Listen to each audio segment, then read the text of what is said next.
Hey guys, so after the success of my first video about how women are groomed by society to tolerate abuse, I decided to make another video, which is this video, about how women are marginalized by society and told that they are less than. This video will focus more on women in the workplace and in Hollywood. And if you haven't seen my first video about this topic, specifically about how girls are groomed from a young age to accept and tolerate abuse, go watch it here either in the card or I'll put the thumbnail here. So number 1, women being indoctrinated into the military and medical industrial complex. For a long time, women in the United States were told to stay home because they were the moral centers of their families, and if they went out to work, what would happen to the children? Women were placed on these pedestals of morality and were kind of uplifted inside the home. But the sphere of domesticity only existed to keep women out of the workplace, to keep them from making money and becoming independent. This, of course, changed during World War II, where men were drafted and had to go to war, and women were told to leave the home and enter the workplace. But of course, women were only encouraged to work outside the home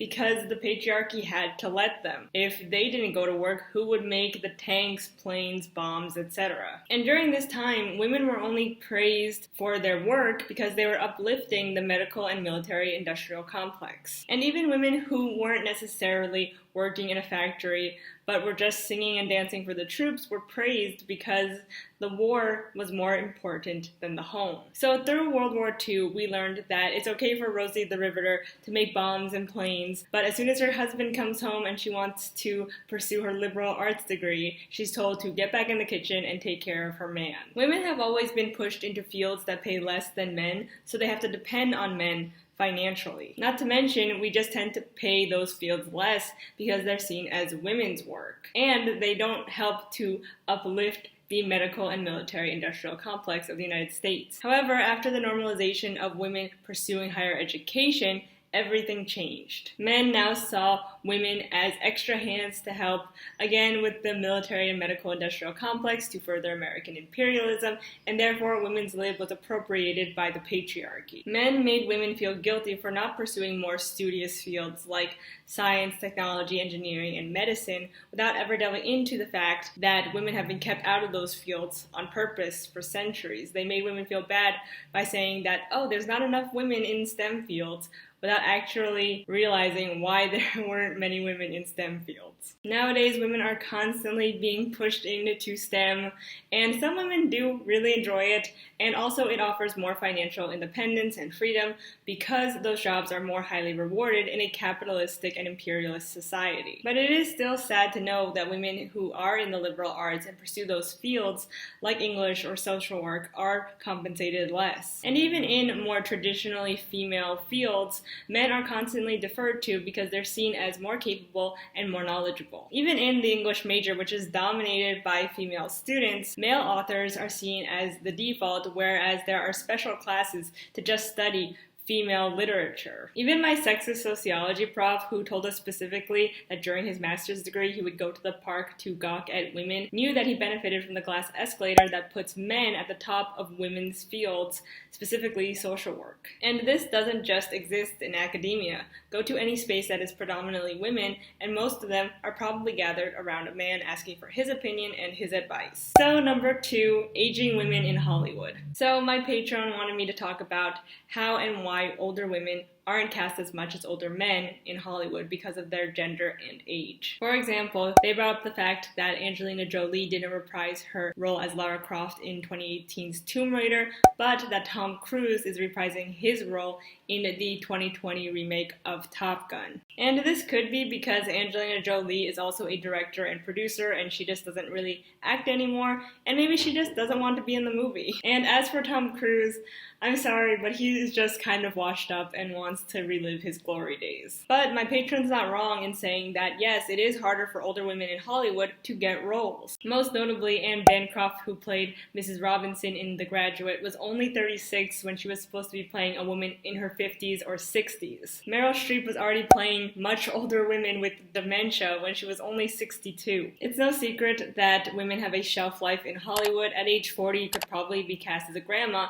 if you're still not able to look like you did when you were 20. And the weight of of this pressure to stay young has only doubled now that plastic surgery and skin treatments that are anti-aging are only getting better and better. If you want to know more about older women in Hollywood, I highly suggest Be Kind Rewind's channel and her video about hagsploitation. In this video, she talks about how women are cast and seen in Hollywood once they're older, and they're usually cast in hagsploitation films where they're playing old, senile women who long for their glory days. And in all, women just have a much harder time staying relevant in Hollywood because the roles and opportunities aren't there. They're not the same as the opportunities that exist for older men. While men are allowed to age gracefully and play silver foxes, women are seen as dried up shells of their former self. But newsflash, a woman's life doesn't end when she turns 40. And though we're realizing this more and more, and there are exceptions to the rule, the opportunities for women will never be the same as they are for men, who get to be cast in all sorts of movies,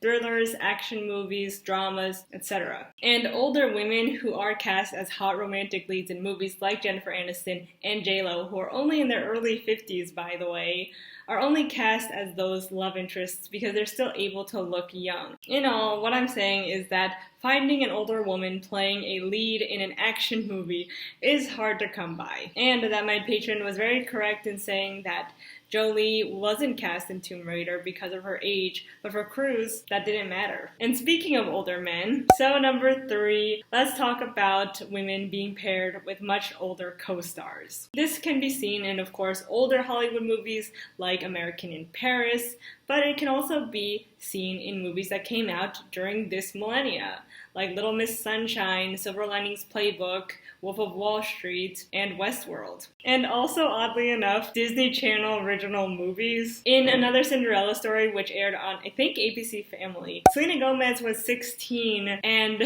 was the love interest of Drew Seeley's character, who was 26. It's like just so much worse knowing that Disney was okay with pairing minors with literal adults. Women are usually much younger than their male co-star because, again, older women do not have a place in Hollywood, especially not as love interests. Older women are seen as gross and infertile and honestly just unscrewable. Even Robert De Niro in the movie The Intern, he was 10 years older than his love interest, and they're supposed to be around the same age. It's a story about old people finding love, and she's still 10 years younger than him. Anyway, what kind of sexist trends have you noticed recently? What kind of sexism in the workplace have you faced? Please let me know in the comments down below, and know that you're not alone. I already made a video about a lot of awkward encounters I've had in the workplace, and I made a video about it here.